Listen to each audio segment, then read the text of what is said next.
একদম সহজ পদ্ধতিতে কম উপকরণে এরকম ঝরঝরে চাউমিন বাড়িতেই বানিয়ে ফেলেন অনায়াসে।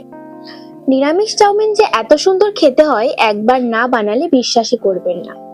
কড়াইতে দেব পরিমাণ মতো জল আর নুন। নুনটা একটু বেশিই দেব।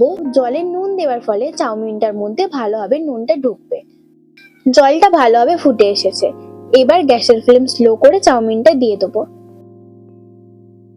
এবার উপর থেকে দিয়ে দেবো সাদা তেল।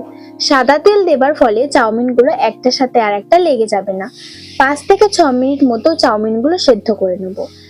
এক একটা চাউমিনের কোয়ালিটি আলাদা, তাই সেদ্ধ হবার সময়ও কিন্তু আলাদাই হয়। এই কথাটা একটু খেয়াল রাখতে হবে। ততক্ষণ একটু ফুটো ফুটো থালার উপর সাদা তেল দিয়ে মাখিয়ে নেব। থালায় তেল মাখানোর ফলে চাউমিন গুলো একটার সাথে আর একটা লেগে যাবে না।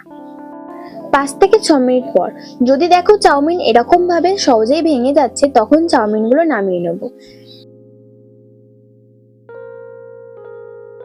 এবার থালার উপর চাউমিন ঢেলে নেব।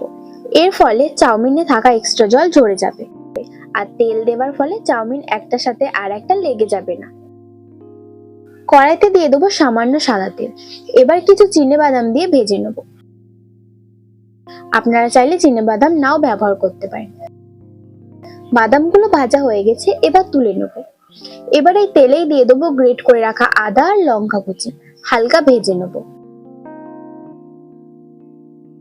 এবার দিয়ে দেবো আলু। আলুগুলো ভালোভাবে ভেজে নেব।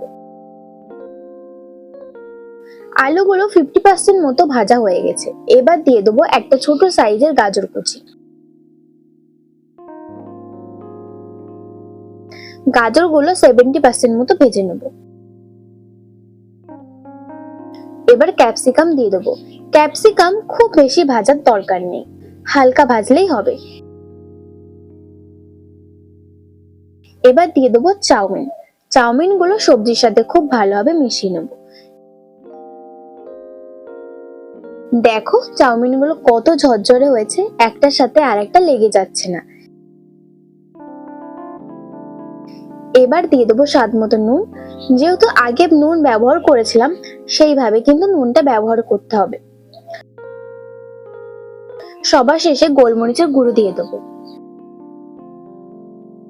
এর বেশি কিন্তু কোনো মশলা আমি ব্যবহার করিনি। সবার লাস্টে দিয়ে দেবো বাদাম। আমার চাউমিন রেডি।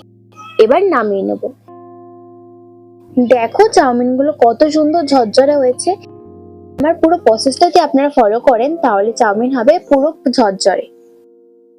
আমার প্রিয় বন্ধুরা, নিরামিষ চাউমিনের রেসিপিটা কেমন লেগেছে সেটা অবশ্যই কমেন্ট করে জানাবেন। ভিডিওটি ভালো লেগে থাকলে আমার চ্যানেলটি সাবস্ক্রাইব করে ভিডিওটি লাইক করে দেবেন।